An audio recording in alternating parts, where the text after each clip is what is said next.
మరి కొంత సమయం దైవ వర్తమానాన్ని మనం ధ్యానం చేసుకుందాం. పరిశుద్ధ గ్రంథంలో కీర్తనల పుస్తకం 84వ కీర్తన 4, 5, 6 వచనాలు మరి 7 కూడా. నీ మందిరమునందు నివసించువారు ధన్యులు, వారు నిత్యము నిన్ను స్తుతించుదురు. నీ వలన బలమునందు మనుషులు ధన్యులు, యాత్ర చేయు మార్గములు వారికి అతి ప్రియములు. వారు బాగా లోయలో బడి వెలుచు దానిని జలమయముగా చేయుదురు. తొలకరి వాన దానిని దీవెనలతో నింపును. 7వ వచనం కూడా. వారు నానాటికి బలాభివృద్ధి నొందుచు ప్రయాణము చేయుదురు. వారిలో ప్రతివాడును సియోనులో దేవుని సన్నిధిని కనపడెదరు. స్తోత్రం చెబుదాం. మంచిది. చక్కని సంగతులు పరిశుద్ధాత్మ దేవుడు ఇక్కడ రాయించున్నాడు. జాగ్రత్తగా మనం మనసు పెట్టి కొంత సమయం ధ్యానం చేసుకుందాం. ఇందులో ఒక వచనాన్ని లేక ఒక పదాన్ని మాత్రమే నేను మీతో మాట్లాడటానికి ఇష్టపడుతున్నాను. 6వ వచనం. బాకా లోయ. ఏ లోయ చెప్పండి? బాకా లోయ. బాకా లోయ అనే ఒక లోయ గురించి భక్తుడు రాశాడు అక్కడ. దానికంటే ముందు కొన్ని సంగతులు రాశారు. వారు యాత్ర చేయు మార్గములు వారికి అతి ప్రియములు. ఇంకొంచెం పైన అంటాడు దేవుడు, నీ వలన బలమునందు మనుషులు ధన్యులు. ఈ సంగతులన్నీ మీరు మనసులో పెట్టండి. ఈరోజు లోయ అనే మాటను గురించి, అందులో ఎన్ని లోయలు ఉన్నాయి, లోయల ద్వారా మనకు దేవుడు నేర్పే పాఠం ఏంటి అన్న విషయాన్ని నేను మీతో ఈరోజు పంచుకుంటాను. వీలైనంత త్వరగానే నేను ముగిస్తాను. ఎక్కువ సమయం నేను మాట్లాడాలని అనుకోవట్లేదు. ప్రభు చిత్తాన్ని బట్టి, ప్రభువు నడిపింపును బట్టి ఈ కార్యము దేవుడు సఫలపరచును గాక. ప్రియులారా, ఇశ్రాయేలు ప్రజలు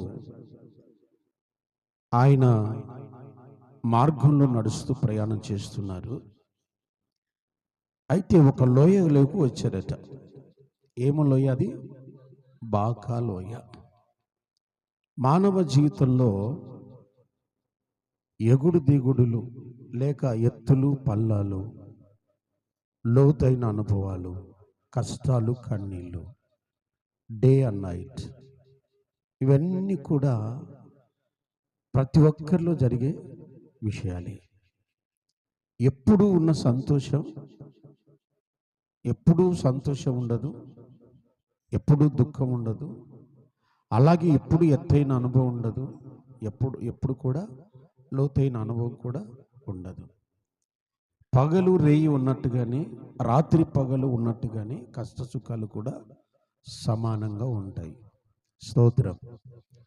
అయితే ఇక్కడ కొన్ని సంగతులు రాశారు. బాకా లోయలో పడుచు వారు వెలుచుండగా వారి మార్గం ఎలా అంట జలమయమయ్యాయి అని రాశాడు భక్తుడు. అలా జలమయం ఎలా అయ్యాయి అంటే, బాకా లోయ అనగా కన్నీరు అని అర్థం. బాకా లోయ అంటే అర్థం ఏంటి? కన్నీరు. మన యాత్రలో ఆనందంతో పాటు దుఃఖం కూడా ఉంటుంది. మన ఆత్మీయ యాత్రలో ఆనందంతో పాటు దుఃఖం కూడా ఉంటుంది. పొగడ్తలు ఉన్న చోట నిందలు కూడా ఉంటాయి, నిందలున్న చోట పొగడ్తలు కూడా ఉంటాయి. ఆ విషయాలు మనం మర్చిపోకూడదు. ఎక్కడైతే మనం గణపరచబడుతున్నామో ఘనతకు తగినట్టుగానే నిందలు కూడా ఉంటాయి. మనం ఎత్తైన అనుభవాల్లోకి వచ్చినప్పుడు ఓటమిని కూడా చూడాల్సి వస్తుంది. మనం గమనించినట్టయితే వీరు బాకా లోయలో, అంటే కన్నీటి లోయలో వీళ్ళు వెళుతున్నారు. ఆ లోయ అంతా ఎలా నిండిపోయిందంట? జలంతో నిండిపోయిందట. ఆ జలముతో నింపబడిన లోయలో పడి వెళుతుండగా కొంచెం లోతుకు వచ్చేసారు వాళ్ళు. అక్కడ రాయబడింది, తొలకరి వాన వారిని దీవెనలతో నింపెను. స్తోత్రం. కన్నీరు ఎక్కడ అయితే వాళ్ళు ప్రారంభించారో దేవుడు అక్కడ దీవెనలతో నింపడం ప్రారంభించాడు. అందుకే బైబిల్ చెబుతుంది, కన్నీళ్లు విడుచుచు విత్తువాడు సంతోషంగా పంటను కోస్తాడట. నీ జీవితంలో ఎప్పుడైతే నువ్వు కన్నీరు కారుస్తున్నావో దాని తర్వాత వచ్చే అనుభవం ఏంటి చెప్పాలి? దీవెన. కన్నీళ్లు విడిచిన తర్వాత నీకు వచ్చేది ఏంటి? దీవెన. దేవుడు తొలకరి వాన నీ మీద కురిపించే అద్భుతమైన సమయం అది. మనం అనుకుంటుంటాం, ఈ కన్నీళ్లు ఎంతకాలం, ఈ కష్టాలు ఎంతకాలము అని మనం ఆలోచిస్తాం.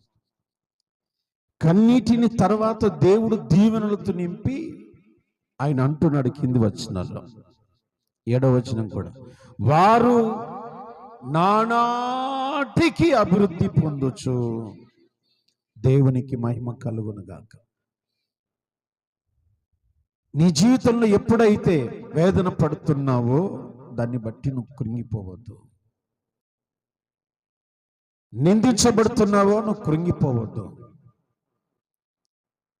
ఎంతకాలం ఈ కన్నీళ్ళని వేదన పడుతున్నావేమో బైబిల్ చెబుతుంది, నెక్స్ట్ రాబోయే క్షేమకరమైనది ఏంటంటే దీవెన. కన్నీళ్ళ తర్వాత నీకు వచ్చే అనుభవం ఏమిటంటే నానాటికి నువ్వు అభివృద్ధి పొందొచ్చు, వర్ధిల్లుతావు. నేనంటాను, ఒకవేళ ఈ లోకంలో నిన్ను అడ్డుకునేవాడు ఈ లోకంలో కనపడతాడేమో కానీ దేవుడు ఒక్కసారి దీవించిన తర్వాత ఆ దీవెన ఎవ్వడు ఆపలేడు. చప్పలు కొట్టి ప్రభుని కనపడతాడు. దేవునికి మహిమ కలుగునుగాక, దేవునికి స్తుతి కలుగునుగాక. ప్రియులారా, మన ఆత్మీయ యాత్ర ప్రారంభించిన తర్వాత మన ప్రయాణం ఎలా కొనసాగుతుంది అంటే, ఆదికాండం 14వ అధ్యాయంలో కొన్ని మాటలు నేను మీతో చదివిస్తాను. ఆదికాండం 14వ అధ్యాయం 3వ వచనం ఓసారి చూద్దాం. వీరందరూ ఏ లోయ అది రాసుకోవాలి, మీరు అది గుర్తుపెట్టుకోవాలి. సిద్ధీము లోయలో ఏకముగా కూడి 8వ వచనం,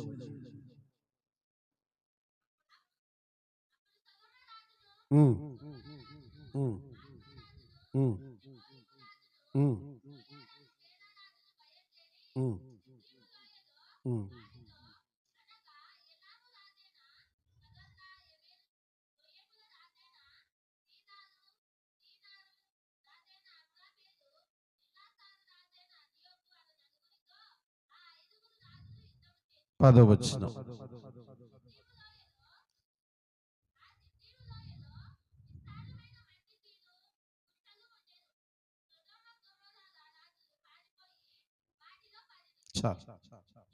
గమనించాలి. ఏ లోయ రాయబడింది ఇక్కడ? సిద్ధీము లోయ అనగా గుంటలు కలిగిన ప్రాంతం. అంటే అర్థం ఏంటి? ఖచ్చితంగా గుంటలు పడి వెళ్ళాలి, మనం ఖచ్చితంగా గుంటలో దిగి వెళ్ళాలి. అంటే ఆత్మీయాత్రల్లో మనం ప్రయాణం చేస్తుండగా పడిపోయే అనుభవాలు ఉంటాయి, అవమానంతో ఉండే అనుభవాలు ఉంటాయి. కొన్నిసార్లు చెయ్యని నేరానికి శిక్ష పడే అనుభవాలు ఉంటాయి. ఖచ్చితంగా దాని లోయ దాటాలి అంటే ఆ లోయలో దిగాలి, ఆ లోయ ఎక్కాలి. స్తోత్రం, ప్రైజ్ ద లార్డ్. అంటే అర్థం ఏంటి? ఇక్కడ యుద్ధం జరిగింది, ఈ యుద్ధంలో కొందరు ఓడిపోయారు. ఆత్మీయ యాత్రలో ఓటమి కూడా ఉంటుంది. ఎప్పుడు గెలిపే నీ జీవితంలో కనబడదు. నువ్వెంత ప్రార్థనాపరుడవైనా, ఎన్ని గంటలు ప్రార్థన చేసే అనుభవం నీకున్నా, బైబిల్తో నీకు ఎంత గొప్ప సంబంధం కలిగి ఉన్నా, పడిపోయే ఖచ్చితంగా అనుభవం ఉంటుంది.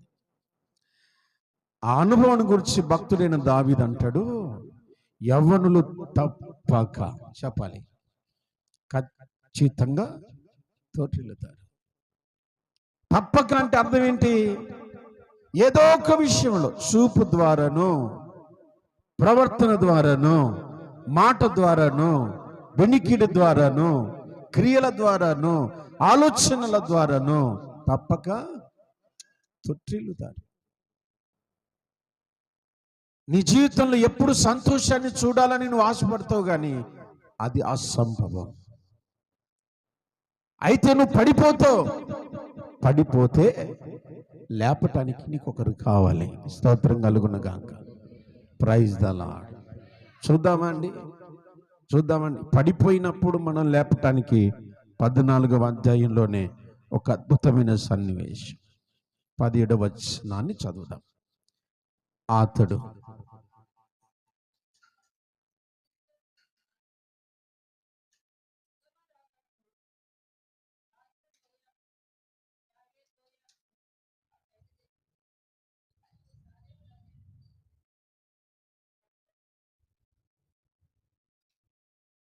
సరే,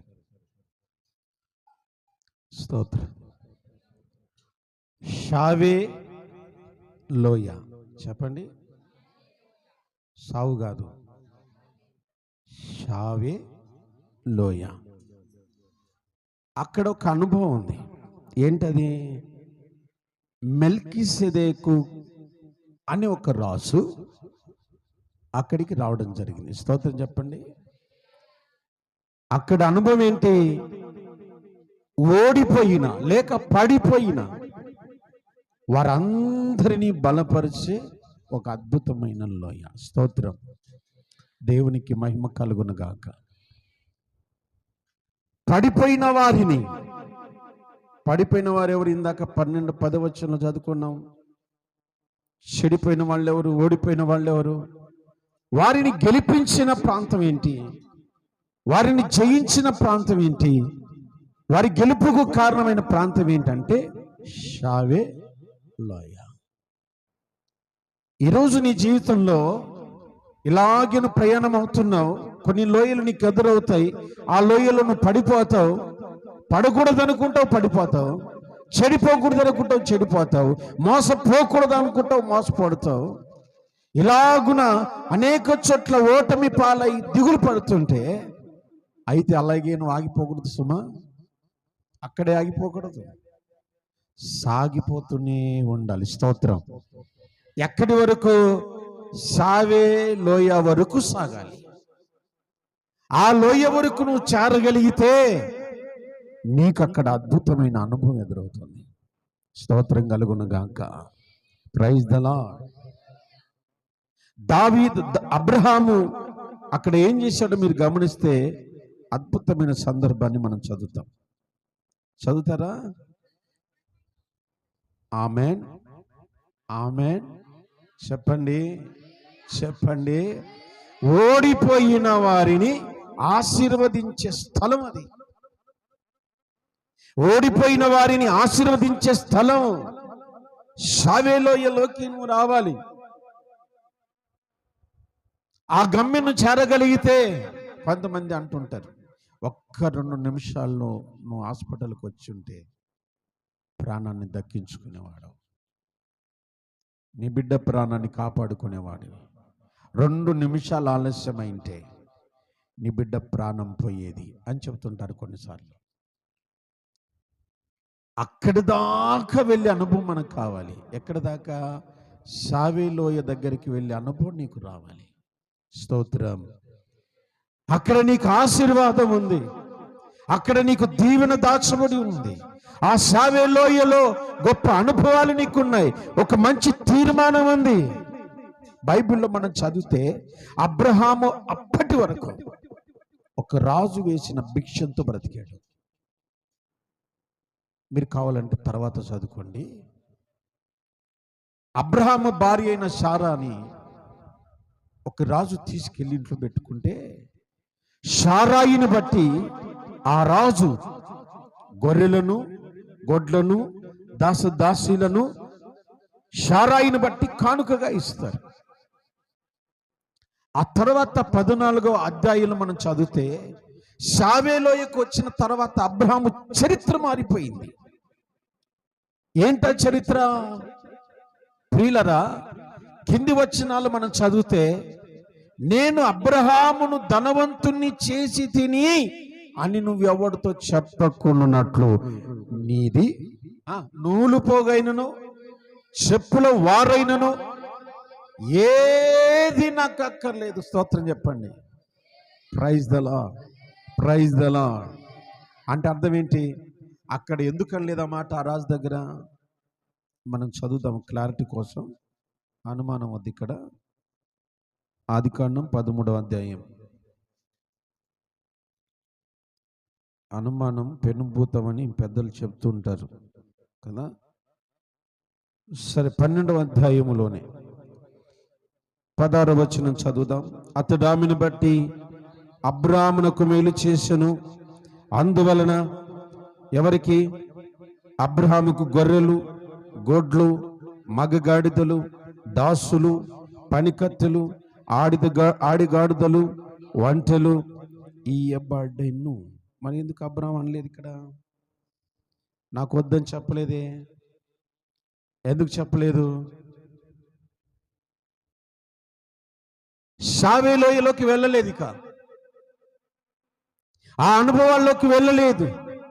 నువ్వెక్కడైతే షావేలోయలోకి వెళ్ళలేదో నువ్వెప్పుడు కొరత కలిగే ఉంటావు. ఎంతసేపు పడిపోతుంటావు, ఓడిపోతుంటావు, మోసపోతుంటావు, అన్ని విషయాల్లో నువ్వు బలహీనమైపోతుంటావు. ఎంతసేపు 10 మంది దగ్గర చేతులు జాపి పని. షావేలోయ అనుభవాలకు నువ్వు వచ్చావనుకో, అక్కడేముంది? ఆశీర్వాదం. స్తోత్రం కలుగునుగాక, ప్రభుకు మహిమ కలుగునుగాక. అక్కడ దీవెన పొందిన తర్వాత మనం చెయ్యాలి, మనం చేరుకోవలసిన లోయ ఏంటో కొన్ని మాటలు మనం చదువుదాం. ఆదికాండము 26వ అధ్యాయము. ఆదికాండం 26వ అధ్యాయం 17 మరియు 19వ వచనం. ఇస్సాకు అక్కడ నుండి బయలుదేరి గెరారు లోయ. ఏమి లోయ? గెరారు లోయలో గుడారం వేసుకొని అక్కడ నివసించిన 19వ వచనం. మరియు ఇస్సాకు దాసులు ఏ లోయ? గెరారు లోయలో త్రవ్వగా జలలు గల నీళ్ళ బావి దొరికెను. స్తోత్రం చెప్పండి, మళ్ళీ చెప్పండి. Praise the Lord. ఆశీర్వాదం ఎక్కడుంది? చెప్పాలి, చెప్పాలి. ఏ లోయలో? ఎక్కడుంది ఆశీర్వాదం? స్తోత్రం కలుగునుగాక. Praise the lord, praise the Lord. మీరు ఆ మూత, ఆ రంగు మూత, ఈ రంగు మూత అని డబ్బాలు గుర్తు పెట్టుకుంటారు కదా వంట దగ్గర. పసుపు రంగు డబ్బాలు ఏముంది? పసుపు ఉందా? అమ్మ చిల్లర కనపడలేదే అంటే ఆ శారీ కింద ఉంది చూడు, అదిగో ఆ కలర్ చీర అని చెప్తుంటారు కదా. ఇప్పుడు ఆశీర్వాదం ఏ లోయలో ఉంది? అది గుర్తుపెట్టుకోవాలి. స్తోత్రం. షావే లోయలో ఆశీర్వాదం ఉంది. ఇప్పుడు ఆ లోయ దాటి రావాలి. ఆ లోయ దాటి వచ్చిన ఇస్సాకు గెరారు లోయలో నివసించెను. స్తోత్రం చెప్పండి. గెరారు అనగా అభివృద్ధి అని అర్థం. గెరారు అంటే ఏంటి? అభివృద్ధి. ఎప్పుడైతే ఇస్సాకు బావులు తవ్వాడో, ఇస్సాకు దాసులు బావులు తవ్వారో ఏం నిలబడ్డాయి మీకు తెలుసా? తెలిసే ఉంటుందిలేండి. ఒకసారి మీకు బావుల గురించి కొన్ని మాటలు మాట్లాడాను. అరేబియా ప్రాంతంలో లేక ఆ ప్రాంతాలలో ఎక్కడ త్రవ్విన సమురు బావులే పడతాయి. పెట్రోలు లేక డీజిల్ అవి పడతాయి. కానీ ఇస్సాకు తవ్వినప్పుడు గట్టిగా చెప్పండి, స్తోత్రం కలుగునగాక. అది అభివృద్ధి అంటే. శాపం కూడా ఆశీర్వాదకరంగా మార్చబడేది ప్రాంతం. నీ జీవితంలో అభివృద్ధి అనేది ఎప్పుడు కనపడుతుంది అంటే మనం ఖచ్చితంగా గెరారులో నివసించినప్పుడు. అబ్రహాము గెరారులో నివసించాడు, ఇస్సాకు కూడా గెరారులో నివసించాడు. నీ కూడా అలాంటి అనుభవం లేకపోతే నీకు అభివృద్ధి ఉండదు. ఆశీర్వదించబడతావు కానీ అభివృద్ధి ఉండదు. ఆశీర్వాదం నీతోనే అంతమవుతుంది. నీ తరానికి అది అందించబడదు. నీ పిల్లలకు అది అందించబడదు. అలాగ అందించబడాలి అంటే గెరారు అనుభవం నీకు రావాలి. స్తోత్రం. గెరారులో మరి ఇస్సాకు నివసించాడని బైబిల్ చెప్తుంది. మనం మొదటి వచనం చదివితే క్లియర్గా ఆ సిచ్యువేషన్.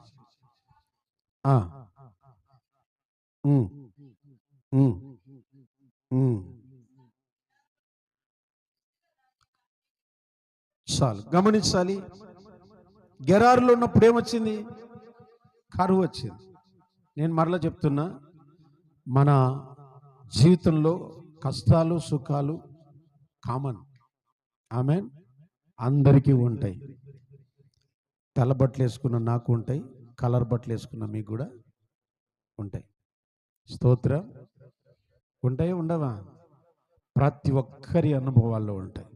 అంతెందుకండి, మనం ఆరాధిస్తున్న యేసు ప్రభుల వారు శరీరధారిగా ఈ భూమి మీదకి వచ్చినప్పుడు ఎన్నో నిందించబడ్డాడు, ఎన్నో అవమానపాలు ఆయనకు కలిగాయి. అనుభవాల గుండానే ఆయన ప్రయాణం కొనసాగించాడు. ఒక మాట చెప్తాను మీకు. గెత్సేమనే తోటలో ఆయన ప్రార్థన చేస్తున్నప్పుడు ఒక అద్భుతమైన మాట చెప్పాడు. తండ్రి, నీ చిత్తమైతే ఈ గిన్నె నా యొద్ద నుండి తొలగించు. స్తోత్రం చెబుదాం. ఎంత బాధ ఉంటే ఆ మాట చెప్పింటాడు చెప్పండి. ఎంత కష్టం వచ్చింటే ఆ మాట చెప్తాడు చెప్పండి. ఒక్కసారి మనం ప్రయాణం చేసాం, ఆ ప్రయాణం కొనసాగించలేక నేను ఇంటికి వెళ్ళిపోతా, లేకపోతే ఇన్నే కూర్చుంటా, మీరు పోయి రాపోండి, అంత విసుగొచ్చి ఉంటుంది. కొన్ని సందర్భాల్లో సంసారం చేయలేక అంటుంటారు కదా. ఏమంటారు మీరు? ఏమంటారు? భర్తతో ఏగలేక, పిల్లలతో ఏగలేక, కరువుతో ఏగలేక, అనారోగ్యంతో వేగలేక నాకు రాకున్నది చావు. నేను చచ్చిపోతే బాగుండు. చాలా సింపుల్గా మాట్లాడేస్తాం. అంటే ఆ మాట వెనక ఎంత కష్టం ఉంటుందో చెప్పండి. భరించలేనప్పుడు, జయించలేనప్పుడు అలాంటి మాటలు మనకు వస్తుంటాయి. ఇప్పుడు నేను ప్రసంగం చేస్తున్నా కదండి, ఊరికి రాలే ఈ ప్రసంగం. అర్థమైందా? వారమంతా కూడా వేదన పడితే వచ్చింది. స్తోత్రం చెప్దామా? Praise the lord. మానేయాలి సేవ. ఎన్నోసార్లు అనిపించింది. ఎన్ని ప్రసంగాలు విన్నా, ఎన్నిసార్లు ఉపదేశించినా, ఉపవాసాలున్నా, కన్నీళ్లు కార్చినా, విజ్ఞాపనలు చేసినా, శరీరం బలహీనమైన మీ ఎద్దకు వచ్చి దేవుని మాటలు ప్రకటిస్తే మీరు ఇంకా ఏమంటారు దాన్ని? కుక్కతోక వంకర అన్నట్టుగా. ఎక్కడ మార్పు? తండ్రి కష్టపడి ఏం చేస్తాడు? పిల్లల్ని లక్షలు ఖర్చులు పెట్టి చదివిస్తే ఒకడు అన్నాడు, నేనే ఫస్ట్ అన్నాడు. నేనే ఫస్ట్ సార్, నేనే ఫస్ట్. అవురా, ఎన్ని మార్కులు వచ్చినాయి? 1. ఏంది, లక్షలు ఖర్చు పెట్టి చదివిస్తే 1 మార్కా? తండ్రికి ఎంత బాధ ఉంటుంది చెప్పండి. Praise the lord. హల్లెలూయా. స్తోత్రం కలుగును గాక. మీ పిల్లలు ఫెయిల్ అయితే మీకు అనిపిస్తుంది, అనిపించదు? చెప్పండి, అనిపిస్తుంది. మీరు ఫెయిల్ అయినప్పుడు నాకేమనిపిస్తుంది? ఇక ఆపేద్దాం సేవ. స్తోత్రం. Praise the lord. హల్లెలూయా. బలవంతం ఏం లేదు, ఒత్తిడి ఏమి లేదు. సేవ ఎక్కడైనా ఘనంగా చేయగలం, సమర్పణ చేసుకున్న తర్వాత ఎక్కడైనా కూడా. ప్రేమైన దేవుని సంగమా, గమనించాలి, మన ఆత్మీయ యాత్రలు ఎదురవుతున్న ప్రతి వాటిని కూడా మనం దాటుకుని వెళ్ళినప్పుడే మనకు అభివృద్ధి ఉంటుంది. ఆమేన్, ఆమేన్. బైబిల్లో ఇంకొక లోయ చూపిస్తాను మీకు, పరిశుద్ధ గ్రంథంలో చూద్దాం. చూడండి, 23వ కీర్తన 4వ వచనం. 23, 4వ వచనం. గాఢాంధకారపు లోయలో నేను సంచరించినను ఏ అపాయమునకు భయపడను. స్తోత్రం చెప్పండి. Praise the Lord, praise the Lord. ఇక్కడ ఏం లోయ కనపడింది? వెళ్ళారు ఎప్పుడైనా గాఢాంధకారంలోకి వెళ్ళిపోయాడు? దావీదు అంటాడు, గాఢాంధకారములో నేను సంచరించి తిని. చీకటి ఉంటే నడుస్తామా? చీకటి ఉంటే ప్రయాణం చేస్తామా? ఆగిపోతాం. చీకట్లో ఏమి కనిపించదు, చీకట్లో ఎవరు కనిపించరు. ప్రియులారా, దావీదు సంచరించాడు అంటే అర్థం ఏంటి? ఏదో ఉంది దావీదుకు. ఏముంది చెప్పాలి, చెప్పాలి. ఒక వ్యక్తి చీకట్లో నడుస్తున్నాడంటే ఆ వ్యక్తికి ఏదో ఉంది. ఏంటి? అపాయం ఉందా? వెలుగు ఉంది. చెప్పండి, స్తోత్రం. Praise the Lord. వెలుగు ఉంటేనే చీకట్లో కూడా నడవగలడు. చీకటి అవుతానే ఏమంటారు? వెంటనే లైట్ వేసేయండి, టార్చ్ వెలిగించండి, వెలుగులో నడువు. దావీదు అంటాడు, నేను అంధకారములో, గాఢాంధకారములో సంచరించాను. కారణం నీ వాక్యము నాకు దీపమై. స్తోత్రం. ఏమై ఉంది అంటే దావీదు ఏం తీసుకున్నాడు? దావీదు ఎవరి దగ్గరికి వెళ్ళాడు? వెలుగైన యేసు దగ్గరికి వెళ్ళాడు. స్తోత్రం కలుగును గాక. తనను నడిపించగలిగిన దేవుని దగ్గరికి వెళ్ళాడు.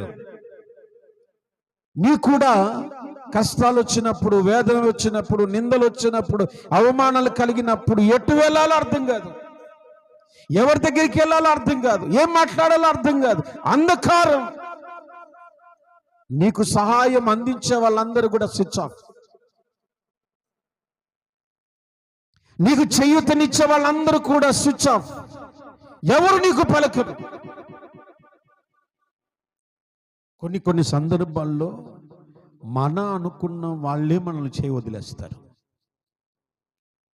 నేను అన్ని సందర్భాలు చెప్పలేదు, కొన్ని సందర్భాల్లో మన అనుకున్న వాళ్ళ ద్వారానే మనకు శ్రమలు వస్తాయి. నేను పలుమార్లు చెప్తుంటాను, ఒకసారి వాక్యం కూడా మీతో చెప్పాను. అబ్రహాము గొప్ప గొప్ప రాజులను జయించాడు, కానీ భార్య దగ్గర ఫెయిల్ అయ్యాడు. భార్య విషయంలో ఆయన ఫెయిల్ అయ్యాడు. యాకోబు దేవునితో పోరాడెను, మనుషులతో కూడా పోరాడి గెలిచినవాడు. కానీ కుమార్తె విషయంలో ఫెయిల్ అయ్యాడు, కుమారుల విషయంలో ఫెయిల్ అయ్యాడు. అందుకే లోకంలో ఒక సామెత ఉంది, ఇంట గెలిచి ఏం మాట్లాడరే, ఇంట గెలిచి రచ్చ గెలవాలట. లోకమంతా గెలుస్తున్నావు, ఓడిపోతున్నది ఎక్కడ? ఇంట్లోనే. ఇంట్లో వాళ్ళతోనే మనకు వేదన, ఇంట్లో వాళ్ళతోనే మన కష్టం, ఇంట్లో వాళ్ళతోనే నిందలు, ఇంట్లో వాళ్ళతోనే మాటలు, వారి ద్వారానే మనకు కలుగుతున్నాయి, పక్కన వాళ్ళ ద్వారా కాదు. హల్లెలూయా, స్తోత్రం కలుగును గాక. ఏ హిస్టరీ తీసుకున్నా, సమూయేలు ఎలాంటి వాడు చెప్పండి? సమూయేలు ఎలాంటి వాడు? రాజులను అభిషేకించి ఆత్మ కలిగిన వాడు. కానీ సమూయేలు పిల్లలు సమూయేలు వంటి వారు కాలేకపోయారు. సమూయేలుకు గొప్ప వేదన ఎక్కడంటే తన పిల్లల విషయంలో. నీ జీవితంలో కూడా అంధకారం అన్నది ఎక్కడో ఉండదు, నీ చుట్టూ కమ్ముకుని ఉంది. నీ పిల్లల విషయంలో నువ్వేం చేయలేకపోతున్నావు, నీ పంట విషయంలో నువ్వేం చేయలేకపోతున్నావు, నీ ఉద్యోగ విషయంలో నువ్వేం చేయలేకపోతున్నావు. చేయాలి అనుకున్నదంతా కూడా ఫెయిల్ అవుతుంది, ఫెయిల్. అప్పుడు నువ్వు వెళ్ళాలి ఎక్కడికి? అంధకారములో వెలుగునిచ్చి యేసు దగ్గరికి వెళ్ళాలి. హల్లెలూయా. అక్కడికి లేకపోతే నువ్వు వెలుగులో ప్రయాణం, చీకట్లో ప్రయాణం చేయడం కష్టం. ఆ లోయ దాటాలి, అంధకారపు లోయ దాటుకొని వెళ్ళాలి. ఆ లోయలో నీకు ఎన్నో అనుభవాలు ఎదురవుతాయి. నీ పిల్లల యొక్క మనస్సు ఏంటో నీకు అర్థమవుతుంది. నీ భర్త ఎలా అంటాడు, నీ భార్య ఎలాంటిదో, నీ యొక్క ఇరుగు పొరుగు వారు, ఆడుపడుచులు, తోడికోడళ్ళు, అత్తమామలు, తల్లిదండ్రులు ఎలాంటి వారో ఆ సిచ్యువేషన్ నీకు అర్థమవుతాయి. ఇవన్నీ ఏంటి? నేను బాధ పెట్టడానికి కాదు, అనుభవాలలో నేను నడిపించడానికి. స్తోత్రం కలుగునగాక, స్తోత్రం కలుగునగాక. ఇంకొక లోయలోకి వద్దాం మనం, చూద్దామండి. సమూయేలు మొదటి పుస్తకం త్వరగా తీయండి. 17వ అధ్యాయము 19వ వచనం 24 చదువు. ఇశ్రాయేలులందరూ ఆ మనుషును చూచి, చాలు ప్రైజ్ ద లార్డ్ చెప్పండి, స్తోత్రం. ఇప్పుడు ఎన్ని లోయలు దాటి మనం? బాకా లోయ, సిద్ధిము లోయ, సావే లోయ, గెరారు లోయ, గాఢాంధకారపు లోయ, ఏలా లోయలోకి దిగుతున్నాం. ఆమె చెప్పండి, దిగలవద్దా? దిగుదామా? ఇక్కడ చాలా డేంజర్, ఈ లోయ చాలా డేంజర్. పజిల్స్ చాలా బాగున్నాయి కదండి, స్తోత్రం. గేమ్ చాలా థ్రిల్లింగ్ ఉంటుంది కదా, ఇట్లుంటాయి. ఇప్పుడు ఏలా లోయలోకి వచ్చేసారట. ఇక్కడ ఇశ్రాయేలు ప్రజల గురించి కొన్ని మాటలు మాట్లాడితే, ఇశ్రాయేలు ప్రజలకు యుద్ధం వస్తుందా రాదా? నేను క్వశ్చన్ వేశాను, మీరు ఆన్సర్ చెప్పాలి. ఇశ్రాయేలు ప్రజలకు యుద్ధం వస్తుందా రాదా? అందరు చెప్పాలి, గట్టిగా చెప్పాలి. మరి ఎందుకు పారిపోతున్నారు? 24 వచనం, పారిపోయిరి.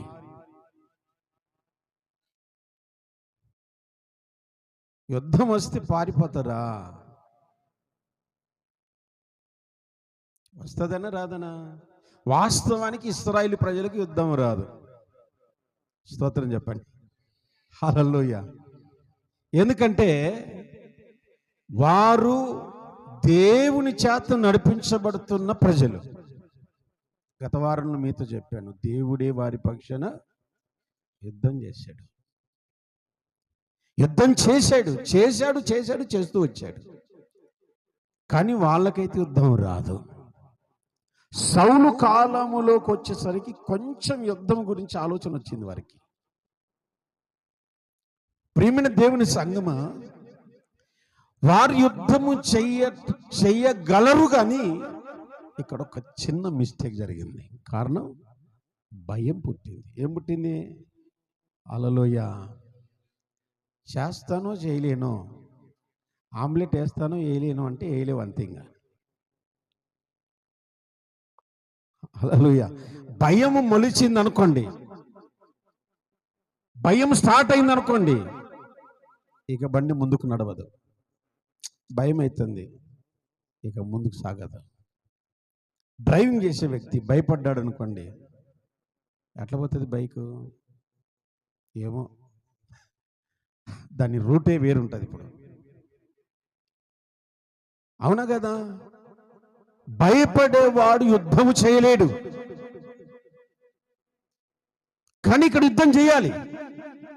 స్తోత్రం కలుగును గాక. అందుకే సౌలు అన్నాడు, వాడు బాల్యము నుండి, ఏమన్నాడు? వాడు బాల్యం నుండి యుద్ధ నేర్పరి. వాడికి యుద్ధం బాగా చేయడం వచ్చు, నీకు రాదు. నీకు నిజంగా యుద్ధం చేయడం రాదు. అర్థమవుతుందా? కత్తి తిప్పడం నీకు చేత కాదు, చేతులు తిప్పడం నీకు చేత కాదు. నీకు చేతనే చేతులు ఉన్నాయిలేండి కదా.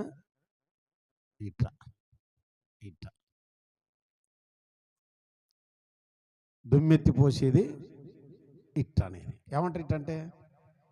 నీకు సావు రాకున్నదే. ఈ యుద్ధాలు మాత్రం బ్రహ్మాండంగా చేద్దాం మనం. స్తోత్ర. హల్లెలూయా, హల్లెలూయా. ప్రియులారా, ఏలా అనగా భయము అని అర్థం. ఏలాలు అంటే భయం పుట్టించే కొన్ని సంగతులు ఈ లోయలకి దిగినప్పుడు నీ తల్లి ద్వారా నీకు భయం. ఏమవుతుందో? అమ్మ హాస్పిటల్లో ఉంది, నాన్న హాస్పిటల్ ఉన్నాడు, ఏమవుతుందో భయం. పిల్లలు ఎగ్జామ్ హాల్లో కూర్చున్నారు, భయం. సక్సెస్ అవుతామో లేదో. ఇంటర్వ్యూకి వెళ్తున్నారు, భయం. ఉద్యోగం వస్తుందో రాదో. ధైర్యం చేసి కౌలుకు తీసుకున్న పొలం విత్తనం వేసావు, పంట చేతికి వస్తుందో రాదన్న భయం. భయపడుట వలన బైబిల్ చెప్పింది మనిషికి ఉరి వచ్చును అనింది. భయపడుట వలన మనిషికి ఏం కలుగుతుంది? ఉరి అంటే మరణం. అయితే దేవుడు అంటాడు, భయపడకుము. స్తోత్రం. Praise the lord, praise the Lord. దావీదు ద్వారా మాట్లాడతాడు. 25వ వచనం లేక 26. దావీదు తిరస్కరించుటకు ఎంతటి వాడు? స్తోత్రం చెప్పండి. Praise the Lord. ఎంత ధైర్యం! దావీదుకు ధైర్యం వచ్చింది, సౌలుకు రాలేదు, సేనలకు రాలేదు, సైన్యాధిపతులకు రాలేదు, యుద్ధ శూరులకు రాలేదు. కానీ బాలుడైన దావీదుకు ఏమొచ్చింది? ఈ లోయలో దిగుతే ధైర్యంగా ఉండడం నేర్చుకోవాలి. స్తోత్రం. Praise the lord. కరోనా టైంలో కదా, కరోనా టైంలో ఇల్లు దాటి వెళ్ళాలంటే భయం. ఇల్లు దాటి వెళ్ళాలంటే భయం. ఇంకొక బజార్కి వెళ్ళాలంటే భయం. మీ ప్రాంతంలో వేశారో ఏ లేదో తెలియదు, కానీ మా ప్రాంతంలో కంచెలు వేశారు. ఆ ఇంట్లో ఇంటికి రానికి లేదు, ఈ బజార్లో ఆ బజార్ పోనీకి లేదు. అర్థమైందా?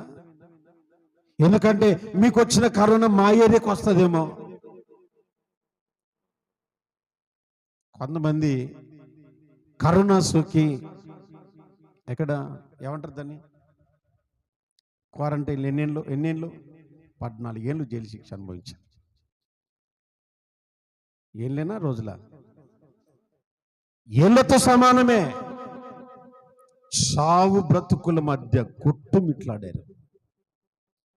ఒక పాస్టర్ గారు చెప్పారు నాతో, అన్న నాకు కరోనా వచ్చింది, 14 రోజులు నేను నరక యాతన అనుభవించాను. గుడ్డు పెట్టారు, మాంసం పెట్టారు, మంచి అన్నం పెడుతున్నారు. తినాలని ఉంది కానీ తినలేకపోతున్నా. తినాలని ఉంది, తింటే నాకు ఇమ్యూనిటీ పవర్ వస్తుంది, తింటే నాకు ఆరోగ్యం వస్తుంది, కానీ తినలేకపోతున్నా. కారణం భయం. చచ్చిపోతానేమన్న భయం. ఈ లోయలో నీకు అణువణువున భయమే. నీ యవ్వన పిల్లల పట్ల నీకు భయం కలుగుతుంది. ఈ లోయలోకి దిగిన ప్రతి ఒక్కరికి భయము తప్పక కలుగుతుంది. స్తోత్రం. దాటి వెళ్ళాలి. స్తోత్రం. దాటుకొని వెళ్ళాలి. స్తోత్రం. దాటుకొని వెళ్ళాలి. స్తోత్రం. దాటకపోతే అక్కడే మనం చచ్చిపోతాం. అర్థమైందా? ఎలా లోయలో వెళ్ళాలి, ఆ లోయను దాటకుండా వెళ్ళిపోతే అక్కడే నీకు మరణం తప్పదు. ధైర్యమును కలిగి ఉండటం నేర్చుకుందాం. స్తోత్రం. ఎటువంటి సిచ్యువేషన్ అయినా, పరిస్థితులు ఎటువంటివి నీ మీదకి దాడి చేసినా ధైర్యంగా నిలబడటం నేర్చుకోవాలి. కొంతమంది భర్త ఒక మాట అని ఉంటాడు, ఇక అన్నీ సర్దుకొని నేను ఉండనులే. ఏమైపోతావు? నేను చచ్చిపోతలే. భయం, చిన్నదానికి భయం. అత్తమామలు లేక తల్లిదండ్రులు ఒక్క మాట అంటే పడలేం. మీకు అందరికీ కూడా చేతులెత్తి నమస్కారం, దండం. దయచేసి అధైర్యంగా ఉండటం కలిగి ఉండొద్దండి. స్తోత్రం. కష్టమైన నష్టమైన పరిస్థితులు ఎలాంటివైనా ధైర్యంగా బ్రతుకుదాం. ఏమనలేదు మీరు? ఆమేననాలి కదా. అందరు అనలేదే, అందరు చెప్పలేదే. దేనికి అన్నారు ఆమేనని? స్తోత్రం. పరిస్థితులు ఎలాంటివైనా ఇంతవరకు వచ్చింది, ఊపిరి ఆగిపోయే సమయం, బ్రతకాలన్న ఆశతో నేను బ్రతకాలి. స్తోత్రం కలుగును గాక. కొంతమంది పాట పాడుతుంటారు, నే చావను నే చావను. ఆల్రెడీ చచ్చిపోయింటారు వాళ్ళు. ఇప్పుడు ఇంకొక లోయలోకి వెళ్తాం మనం. టైం అయింది, చాలా లోయలు ఉన్నాయి, దాటుకొని వెళ్ళాలి మనం. హల్లెలూయా. సరే, ఒక్క లోయలోకి వెళ్దాం. ఇప్పుడు ప్రస్తుతానికి ఎలా లోయలో నుంచి బయటపడ్డాం. దేవునికి మహిమ కలుగును గాక. మరొక లోయలోకి వద్దామండి. యెహెజ్కేలు పుస్తకం 37వ అధ్యాయం. యెహెజ్కేలు గ్రంథం 37వ అధ్యాయం మొదటి వచనం నుండి చదువుదాం. యెహోవా హస్తము నా మీదికి వచ్చును, నేను ఆత్మవశుడనై ఉండగా యెహోవా నన్ను తోడుకొని పోయి ఎముకలతో నిండిన ఒక లోయ. ఏ లోయ అండి? ఏ లోయ అండి? ఎముకలు ఉన్న వాళ్ళు అలా అల్లు చెప్పండి ఒకసారి. ఏదో ఒకసారి చూపియండి. హల్లులు చెప్పారు కదా, ఒకసారి చూపిద్దారేమోనని. ఉన్నాయా ఎముకలు? మీకు ఉన్నాయా? అబ్బా, ఏదో ఒకటి చూపియండి చర్చ అయిపోలోగా. యెహెజ్కేలుకి ఏం కనపడ్డాయంట చెప్పాలి? ఎముకలు కనపడ్డాయి. ఎముకలు కనపడాలంటే మనిషి చచ్చిపోయి కుళ్ళిపోయి ఉండాలి. మీరు చచ్చిపోయారా? మరి ఉన్నాయన్నారు ఇందాక. ఉంటాయేమో లోపల. హల్లెలూయా. ఎముకలు బయట కనపడాలంటే మనిషి చనిపోవాలి. చనిపోయి కుళ్ళిపోయి చర్మం లేకుండా, కండరాలు లేకుండా, మాంసం లేకుండా ఉన్నప్పుడే ఏం కనపడతాయి? అది లోయ. అది అంటే అర్థం ఏంటి? అర్థం ఏంటి? జీవము లేని లోయ. ఏ లోయ అది? జీవము లేని లోయ. అమ్మో ఈ లోయలోకి మనం దిగితే మన పని అయిపోయింది రా స్వామి. ఈ లోయలోకి మనం దిగి వెళ్తే అక్కడ అన్ని ఎముకలే, ఒక్కటి కూడా మాంసముతో నిండిన ఎముక కనపడలేదు, ఒక్క శరీరము కనపడలేదు, అన్ని ఎముకలతో నింపబడిపోయింది. అంటే అక్కడ అంతా ఏమైపోయారు? చచ్చిపోయి కుళ్ళిపోయినారు, కుళ్ళిపోయారు. ఈరోజు ఆత్మీయ జీవితంలో ఎంతమంది చచ్చిపోయారు? మనం అనుకుంటున్నా నేను బ్రతికున్నానని. బ్రతికి ఉన్నావన్న పేరు మాత్రమే ఉంది కానీ నీవు మృతుడవే అన్నాడు దేవుడు. ఎందుకన్నాడు ఆ మాట? ఎందుకన్నాడు? నీలో ఆత్మ ఫలాలులో శరీరములో ఏమి లేవు? ఆత్మ ఫలాలు లేవు. శరీర ఇచ్చలు ఉన్నాయి, శరీర కోరికలు ఉన్నాయి, శరీర కార్యములు ఉన్నాయి. కానీ ఉండాల్సినది మనలో, ఉండాల్సినవి ఏంటి? ఓసారి చదువుతారా? గలతీ పత్రికలో చదువుతారండి ఆ మాటలు. ఆత్మఫలము లేవనగా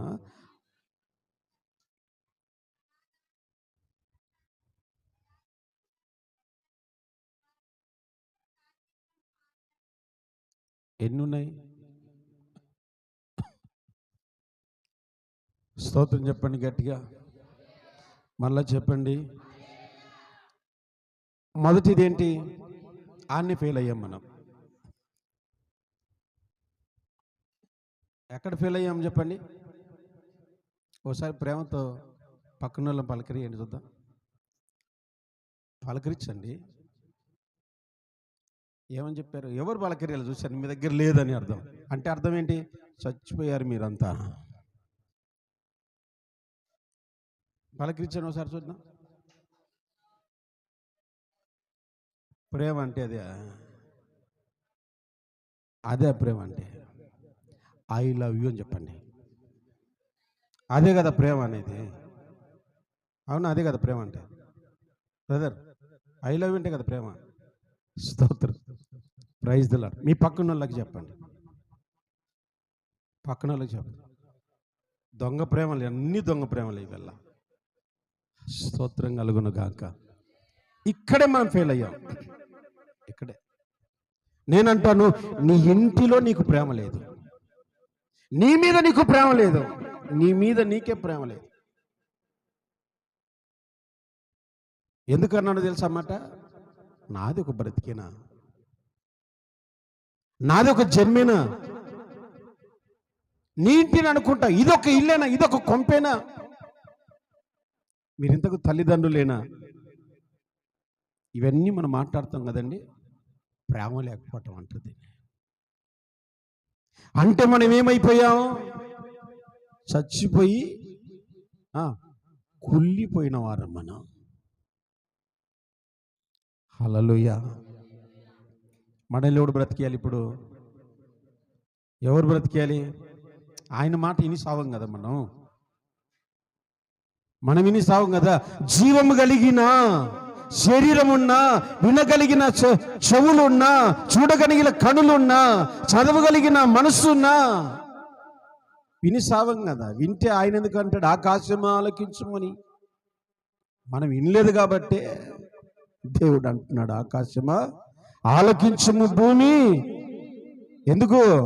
అగస్టిన్ బ్రదర్ను నిలబెట్టించి గొప్ప గొప్ప మాటలు చెప్పించాను. వీళ్ళు అంటారు, ఖచ్చితంగా అంటారు ఏమని?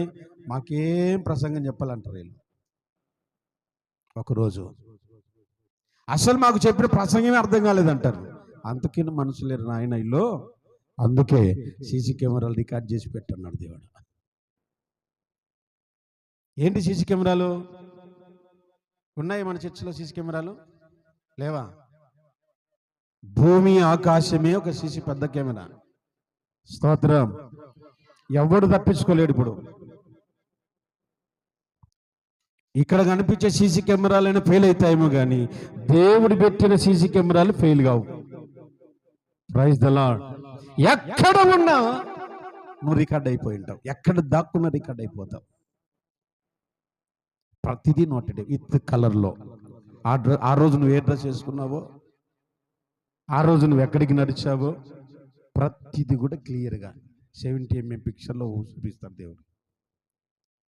అర్థమైందా? చిన్న మొబైల్ కాదు అది, చిన్న మొబైల్ కాదు, లేకపోతే మీకు ఇచ్చిన అది ఏమంటారు ట్యాబ్ కూడా కాదు. 70mm థియేటర్లో చూపించారు పెద్దగా. హల్లెలూయా. ఇప్పుడు చెప్పి మాటలన్నీ రికార్డ్ అవుతున్నాయి పైన, ఈ సెల్లులో కాదు, పైన. స్తోత్రం చెప్పండి. ఎక్కడ ఫెయిల్ అయ్యాం మనం? ఎక్కడ ఫెయిల్ అయ్యాం? ఎక్కడ చచ్చాం? ఎక్కడ చచ్చామండి? ప్రేమలోనే చచ్చిపోయాం. ఇక్కడే మనం సక్సెస్ కాలేదు, మొదటి దానిలోనే. నేను అంటాను 2 ఏళ్ళకు ఒక్కటి సాధించలేకపోతున్నావు. 2 ఏళ్ళకు. ఎన్ని ఏళ్ళైంది నువ్వు బాప్తిసం పొంది? ఎన్ని సంవత్సరాలు అయింది? 9 ఆత్మఫలాలలో 2 సంవత్సరాలకు ఒకటి వేసుకోండి. 18 ఏళ్ళకు కంప్లీట్ కావాలి మొత్తం. నేను సంవత్సరానికి ఒకటి చెప్పలేదు. 2 సంవత్సరాలకు ఒక్క ఫలాన్ని మనం సంపాదించుకోగలిగితే మనం ఫుల్ఫిల్ అవుతాం. కానీ మొదటి దాంట్లోనే ఇంకా తడబడుతూనే ఉన్నాం. అందుకే బైబిల్ చెప్పింది, నువ్వు శరీరం అంతా కూడా దేవుని కొరకు అర్పణ చేసిన ప్రేమ లేని వాడవైతే వ్యర్థుడవు అన్నాడు. హల్లెలూయా. బీదలకు నీ ఆస్తి అంతా పంచిపెట్టిన ప్రేమ లేని వాడవైతే నువ్వు వ్యర్థుడవు అన్నాడు. నేను నేర్చుకున్న మొట్టమొదటి పాట అదే. నా ఆత్మీయ యాత్రలో నేను నేర్చుకున్న మొట్టమొదటి పాట. బీదలకు ఆస్తిని పంచినా, కాల్చుటకు శరీరమర్పించినా, ప్రేమయే అది యేసు నిరూపము, లేనిదైతే వచ్చు ఘోర శాపము. ప్రేమయే అది యేసు నిరూపము, లేనిదైతే వచ్చు ఘోర శాపము. ఆమేన్. శరీరం అంతా కూడా నువ్వు కాల్ చేసుకున్నా, నీ ఆస్తి అంతా బీదలకి ఇచ్చిన ప్రేమ లేకపోతే. అందుకే ప్రేమ గురించి బైబిల్లో చెప్పబడింది, యేసుక్రీస్తు ప్రేమ స్వరూపి. ఈ శరీర క్రియలు మనలో కంప్లీట్గా ఎలా అయిపోయాయంటే మనల్ని పనికి రాకుండా చేసి, కొల్లిపోయేలా చేసి, మన శరీరములో ఉన్న ఎముకలు బయటపడేలా చేసి. అందుకే దైవజనుడైన యెహెజ్కేలును దేవుడు తీసుకెళ్ళి కానాల్లో ఉన్న ఒక లోయలోకి తీసుకొచ్చాడు. ఏ లోయ ఇది చెప్పండి? కానాల లోయలో ఎముకలున్న స్థలం. ఆమేన్, ఆమేన్. ఇప్పుడు దేవుడు ఏం చెప్తున్నాడు యెహెజ్కేలు ద్వారా? 3వ వచనం, ఆయన నరపుత్రుడా, ఎండిపోయిన ఈ ఎముకలు బ్రతుకగలవా? స్తోత్రం చెప్పండి. బ్రతుకుతారా చచ్చిపోతారా? ఇలాగ చెప్పి చెప్పి చెప్పి నన్ను చంపుతున్నారు మీరు. ఎండిపోయిన ఎముకలు బ్రతకగలవా అని ప్రశ్నిస్తే, నాకు మీ గుణం తెలుసు కాబట్టి నేను అన్నాను, ఐ డోంట్ నో ప్రభు. బ్రతుకుతాయని ధైర్యంగా చెప్పగలను ఎప్పుడు? మీ గుణం తెలియనప్పుడు. అవునా? గుణం తెలిసినాకేమవుతుంది?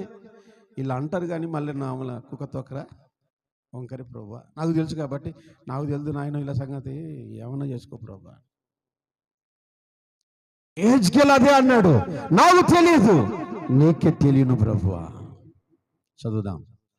అందుకు ఆయన ప్రవచనమైతే ఇట్లనము, ఎముకలారా, యెహోవా మాట, నా మాట విని దేవుడు చెప్పినట్టు వినండి.